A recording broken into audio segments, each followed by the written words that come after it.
I'm here with Lachlan Giles discussing key topics surrounding our long-term journey in Jiu-Jitsu. The aim of this series is to take Lockie's experience as a coach and high-level competitor and compare and contrast with what is happening in other sports so we can find new ways to improve and develop over time. In the last episode, we talked about the importance of goal setting and how it can be used to get the most out of your Jiu-Jitsu journey as you progress through the belts. In this episode, we're going to discuss building a game in Jiu-Jitsu and tailoring it to fit our individual circumstances. So, Lockie, going back to the belt system, I know you said you had your own idea, but Salo talked about a blue belt being the area where you experiment and find your game. First of all, what would you consider to be the key elements of someone's game? What is it that they're looking when you're saying you need to develop a game? What are you really saying to them? What are you telling them that they need to work on? Yeah, I'd say when people talk about a game in Jiu-Jitsu, it would be predominantly an area you want to direct the fight to. For example, you would have a game from a guard game essentially. So which would be like or assist. It's kind of like you have a system from guard, and that's your game from guard, or maybe your game's your top game and your bottom game, which would be your guard game, and then you have a top game like a passing game, and then potentially a control and submission game as well. So obviously, it's probably one thing that I'd say maybe not unique to jiu-jitsu, but you could that can vary so much. Like you could have two high level jiu-jitsu people, world champions even, and you could compare their list of techniques that they actually use to a high level, and maybe there's almost no crossover. If we took Bernardo Faria, for example, and maybe Rafael Mendes, so you've got someone who pulls deep half guard, does the over under pass, which is Bernardo Faria, and he's very specific that he's just trying to get the fight there. He'll direct it to that point. And then Rafa Mendes, who would basically play berimbolo and never let anyone get near a half guard position on him. And then even on top, he'd be looking for leg drags or going to crab ride to the back. And probably the only area I'd say they start to collide their two games would be on the back potentially. That they might share the idea of taking the back and potentially getting a choke. I'd say Rafa Mendes is certainly more aimed towards that.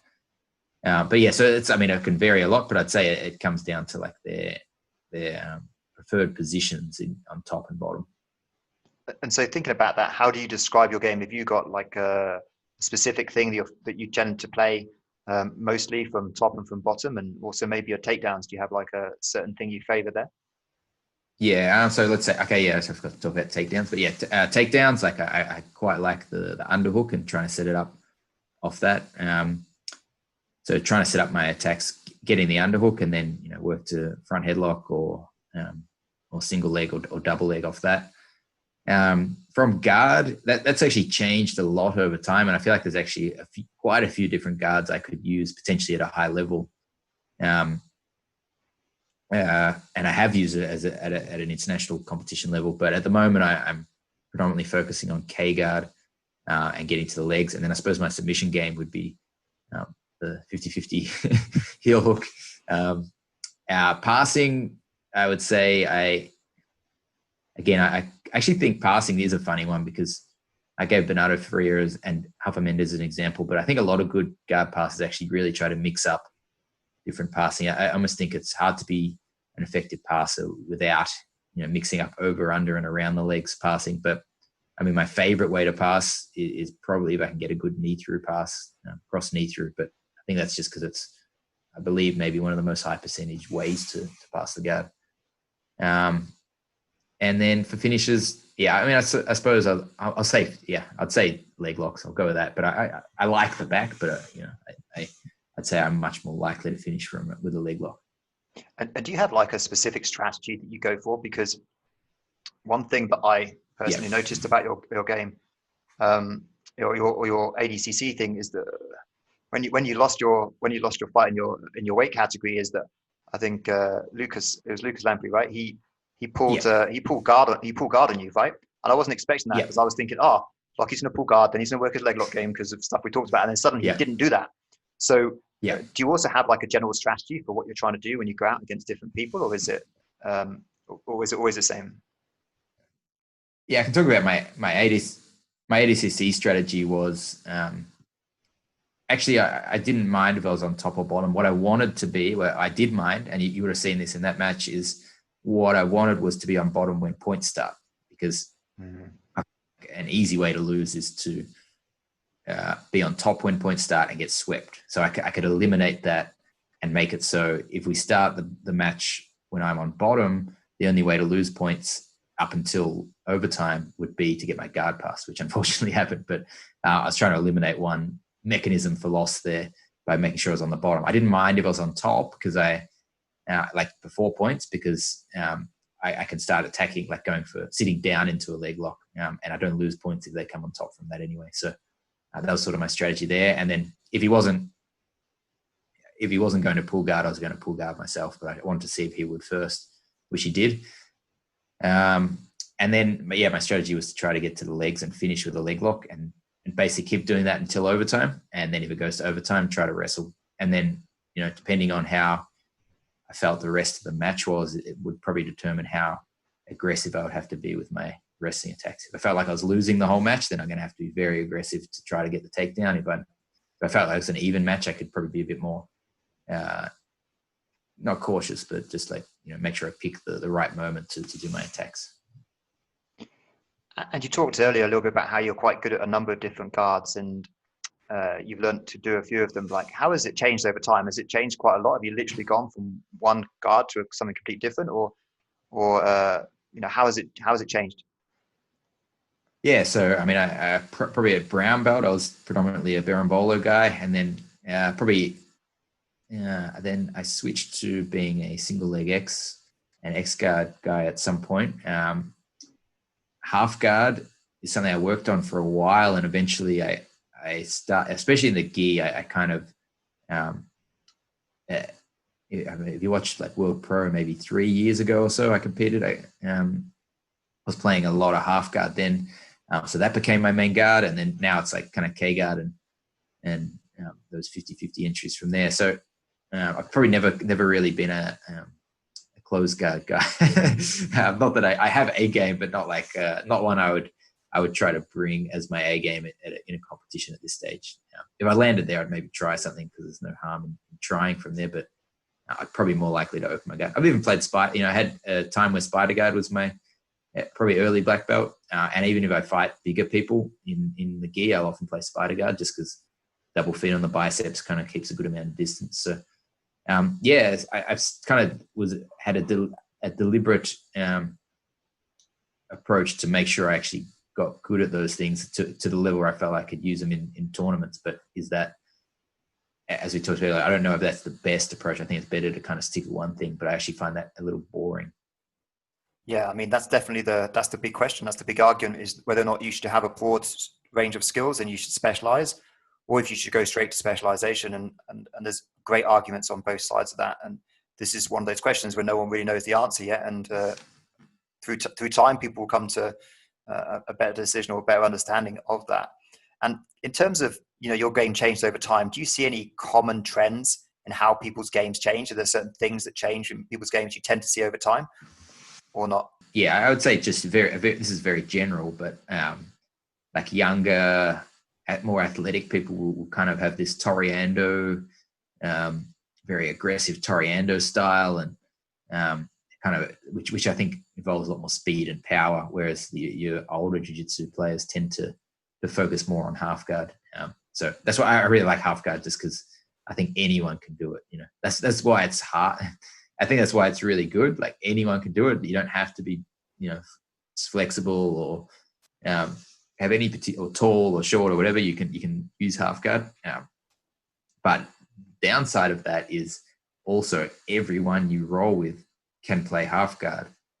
So it becomes like people are used to defending it, whereas not everyone you roll with can kind of put their foot behind their head and have these kind of weird guard retention things that a lot of the light featherweight competitors might have.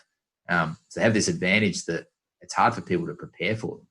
And do you think like that change from being very explosive when you start off, and you said, and then maybe people moving towards half guard, do you think that's like a necessary change? Do you think as you get older, you do need to change your style, or why do people do that? Yeah, because I think it's. I also think injuries get in the way as well. You're much more likely to get injured playing that fast style. I think a lot of those people end up just burning out. You don't see them again. Whereas the people who play us, I would say I deliberately made this would have been 10, 12 years ago. I deliberately made a decision to not like play a very explosive game purely for the longevity side of it, which probably cost my immediate, it was at the detriment to my immediate performance as a competitor, but perhaps, it's paid off because, like 12 years of skill development and still having a body that I can compete at a high level at means I was able to kind of rack up, add to my skill points and maybe stay somewhat okay in the strength department, but not very good in the explosive department. It's a bit of a trade-off there. Yeah. As a coach, that's one of the key things. The key to being good in anything is to do it for a relatively long period of time. And if you're constantly injured or you have a significant career-ending injury, then that obviously is going to put a spanner in the works, right? And absolutely, especially something like jiu-jitsu, you do have to be super careful because you can get some very bad injuries. And I don't know, we'll probably talk about this in a later podcast. We talk about injuries, but the UFC did this very interesting study where they looked at injury rates and where it comes from. And, obviously they've got injuries in training and injuries in competition. But in training, the majority of the injuries came from wrestling takedowns, from explosive stuff where you've got body weight falling on people, etc. So yeah, that's been my experience. Yeah, there's simple strategies that you can do to increase the chances that you're not going to get injured. Of course, anyone can get injured at any time, but if you change the game or the way that you practice and stuff, and we'll talk about that when we talk about practice strategies as well, then obviously you can stay in the game longer. You get more actual time training properly where you're not compromising yourself, and therefore over the long period, which I guess you have to talk at least like 5 years to be elite, right? To be truly elite, probably. Yeah, I'd say so. Yeah. Then you're just going to get more training in, aren't you?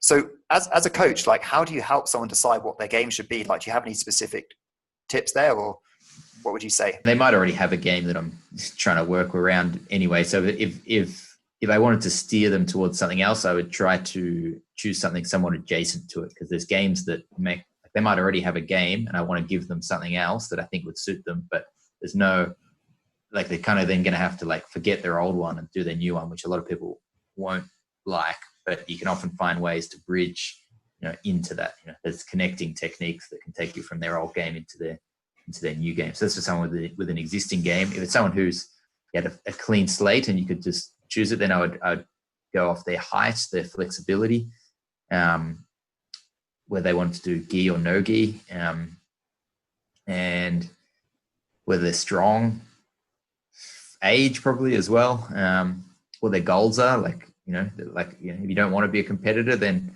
probably playing a guard where you're going to get stacked all the time might not be that good for your body, but it might actually be a necessary requirement for someone who wants to be a high-level competitor and wants to play an open guard that's going to be the most likely to improve them. So yeah, I'd say flexibility, height, age, and goals.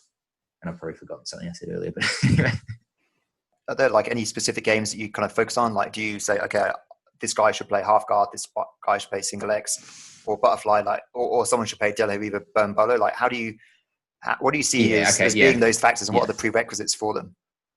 Yeah, okay. Well, maybe I'll list some guards, and some are in the extreme and some are not. So like, if you're extremely inflexible, then I would say deep half guard might be the only guard you can play. Extremely inflexible.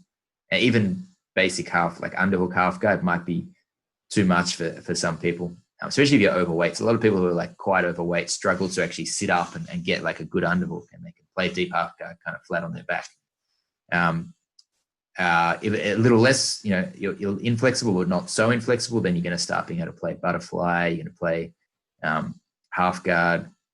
You can probably get away with reverse De La Riva as a defensive guard, but probably not like offensive with all the inverts and so on. Then we get into like your average person. I think you can actually the average person can invert from reverse De La Riva. They can play De La Riva and invert. They can play, I wouldn't say spider guard yet, because I think that actually then, as soon as you start going to like lasso and spider, I expect people then starting to have like very good ability to pummel their legs, more flexibility, flexible hamstrings, being able to post their feet on the mat to prevent their hips lifting when they get stacked. Closed guard, I think, is going to favor people with longer legs just because of the triangle threats, and actually open guard as well, if you've got long legs for triangles, is going to be good. Sit-up guard probably generally slightly favors like a shorter, someone can come up and drive through on a single leg and kind of get underneath and give very small gaps. I think it kind of suits them better. K-guard, which I'm working at the moment, probably medium, mid-level flexibility. I think if you're unflexible, it's probably not. You can do it. It's just you have to bail early if it's not working. Whereas if you're more flexible, you can kind of keep at it even if you're kind of getting on some funny angles. So and then like if you're getting older, looking towards like the half guards, I think it just kind of slows the pace down. You're trapping one of their legs so they can't free it, and you kind of slow the roll down a lot.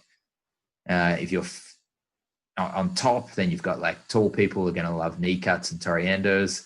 Shorter and stockier might prefer to like close the gap and get in for like, half guard passing, under the legs passing, anything where the distance is, once you close the distance, you kind of make it hard for them to disengage. So that's me rattling off the top of my head, but it's roughly like that. Another area that I think traditionally has been interesting, right, is that traditionally you haven't been able to do toe holds and knee bars and stuff until brown belt, and obviously you have heel hooks and all the other stuff that you might do no-gi.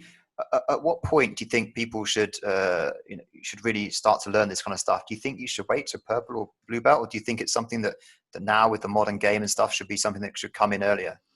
I think you should learn what they are, but you do see people kind of not progressing as fast as it would be a good answer to one of your previous questions, but like who will sit back down for, let's say, ankle locks all the time instead of learning to pass the guard, which is a classic example of something they could have got a lot better at. That like passing the guard takes a long time to get good at and requires a long time of working. And if you delay that by going for just leg locks from on top, then you kind of delay your overall progress, I think. So heel hooks, I would probably, I think it's better to learn personally, I think it's better to learn the traditional positions first and then add the leg locks a little later. But maybe I'm only saying that just because that's how I did it. And I kind of, I'm thinking that the way I did it was the right way, which could be completely wrong.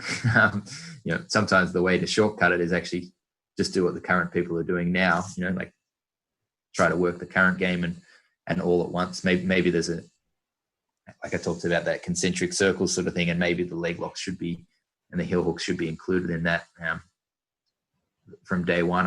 I worry that people put their focus on that and then actually don't work the whole concentric circle thing, and they just kind of try to focus it on there, and then that actually can be quite detrimental to development, I think. Knee bars and toe holds, like, so for me, like IBJJF, I would probably, once they get to purple belt, they're going to, I think they should be rolling it in the gym at purple belt, so that when they hit brown belt, they're very aware of what's happening there, and they probably should learn it at blue belt and earlier. I think even at our gym, we allow from blue, but kind of we assume once you're blue belt, you can do all of that sort of stuff. Toe holds and knee bars and stuff. Not heel hooks in the gi, because there's no real tournaments that use that, but pretty much everything else.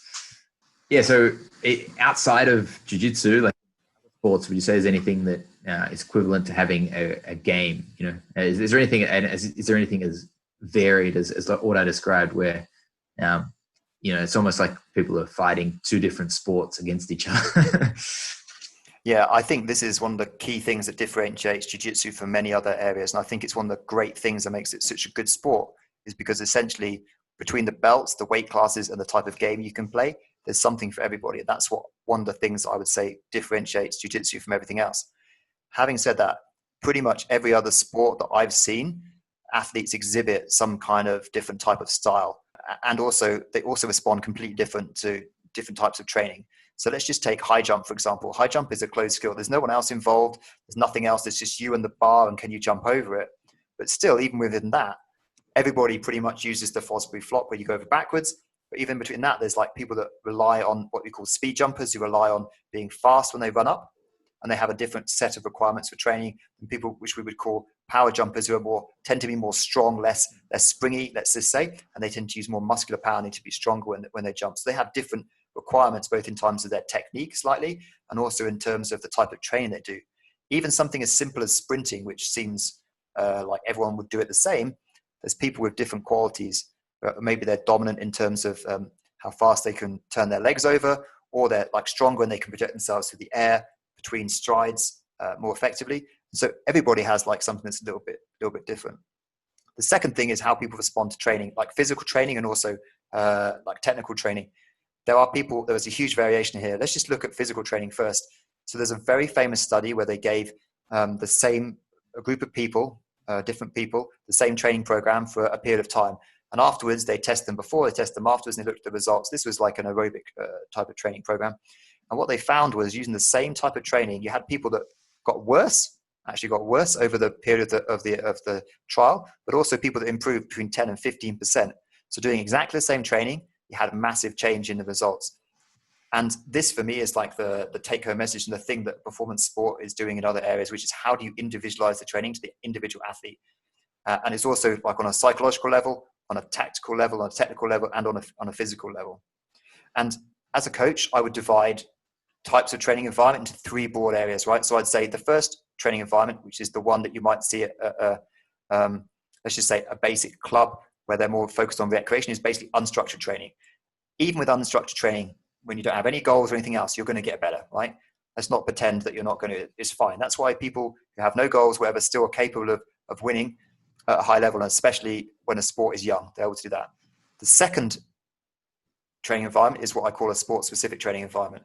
So this is where the person has sat down, looked at the sport, looked at what you need to win, and essentially created a system or a program or something that covers all the bases, so that the vast majority of people that go and train with them will get better and systematically get better. And the final one, the one that everyone's focusing now on in elite performance sport, is an individual specific training regime, whether that's as within a team sport or an individual sport. Even within a team sport, let's say, how do you individualize training? Let's say you're playing a team sport and you've got defenders, midfield, and attackers. Maybe you're going to individualize it between those groups or between players who share different physical characteristics or whatever. But how do you individualize the training? And that is essentially the idea. This is where you start to think about the person's game. And that is essentially what everyone is trying to do. That's what everyone's developing. And it's why, as you develop an interdisciplinary team, a team of people that doesn't just include a coach or a technical person, it includes a physical person, it includes a mental person, it includes a physiotherapist, something, that's where you're all trying to work towards. You all have goals and you're all trying to work towards developing that athlete from those different areas and finding what works best for them in each of those areas. Yeah, I've definitely, in terms of structuring our sessions like that, I have thought about doing like by weight division, like classes by weight division. It's always hard though, just because you might, like where it gets hard is, I think the outliers, for example, if you look at a Buchecha or even a Kainan Duarte, like he kind of plays a featherweight game at the heavyweight division. Like he can invert and do all that sort of stuff.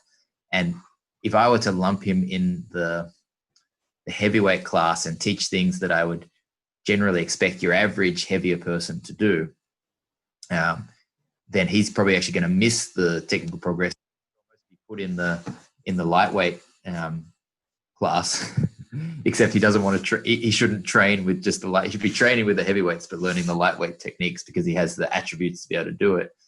So then I suppose another way would be like, divide the class by flexibility and so on. But then you run into the issue of training partners. Then, like if you teach based on body type, then you might not get as much crossover between like the flexible people might all train together, and then the non-flexible people train together, and they don't actually get used to dealing with other people with different game styles. So it is a tough one, but I think that's probably something I've thought about a lot.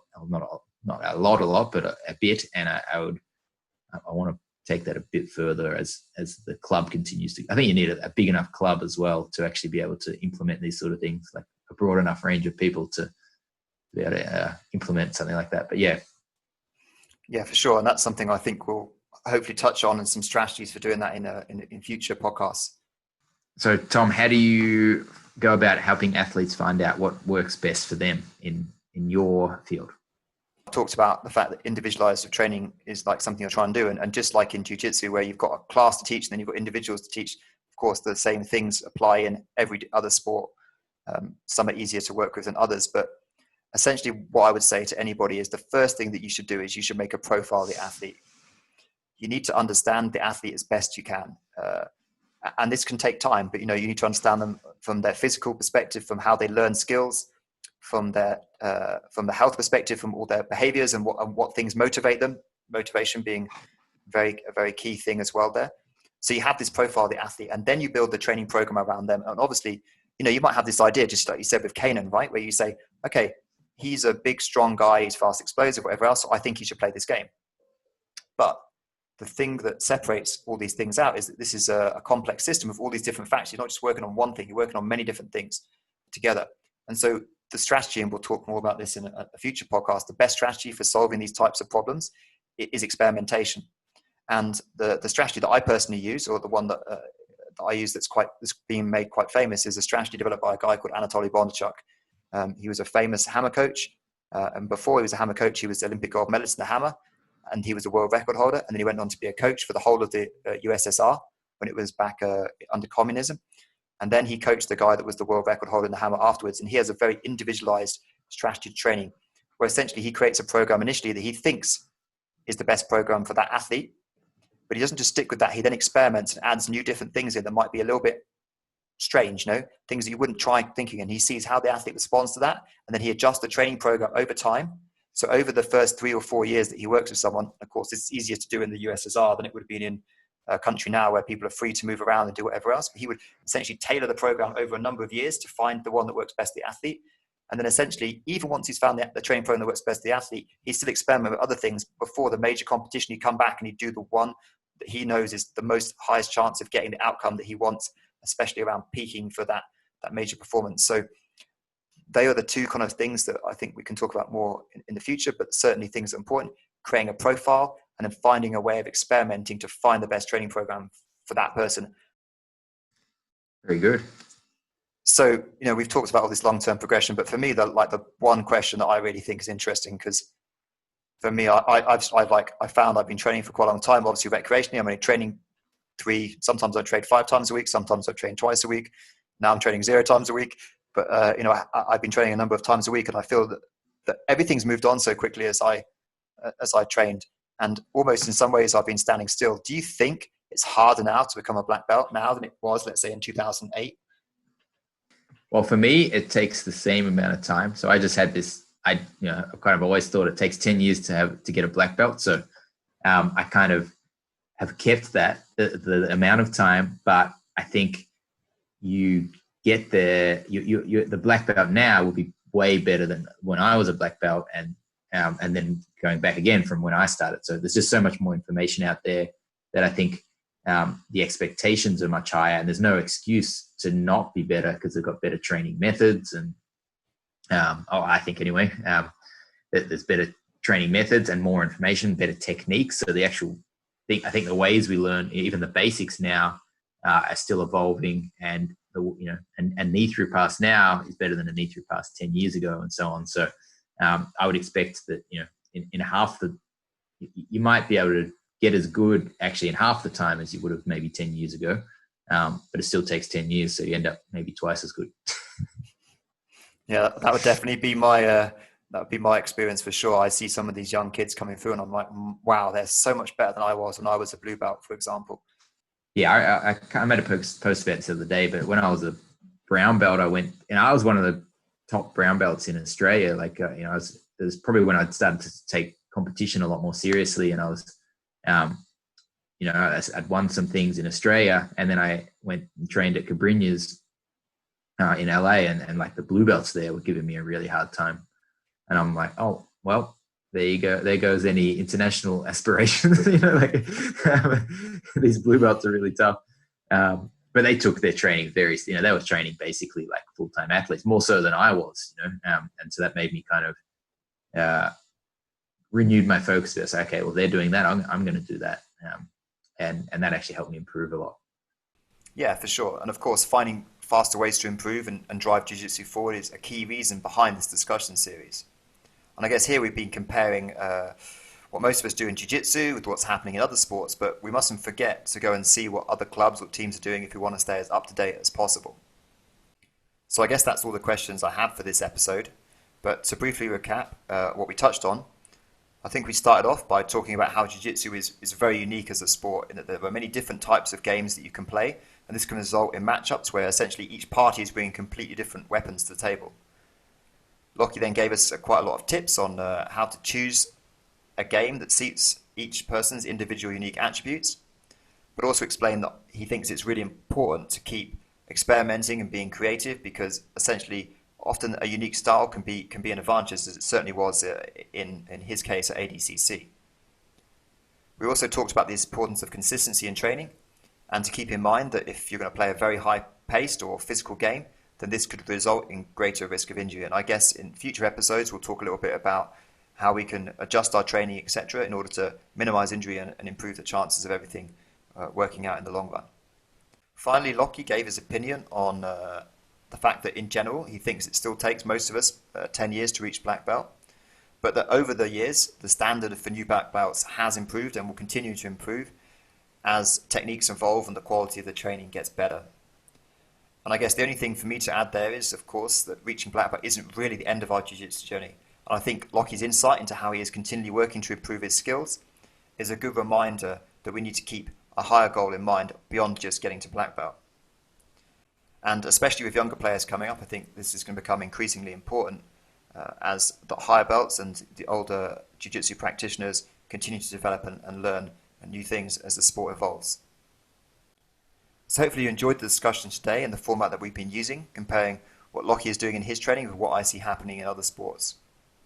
We're hoping this is going to kick off a bigger discussion about how to improve jiu-jitsu so that people can get better faster and we can continue to grow the sport. As always, let us know your thoughts in the comments below. And remember to subscribe to the channel and hit the bell so you get notifications whenever Lachie releases new videos. Thanks for watching, and I hope to see you around in the future.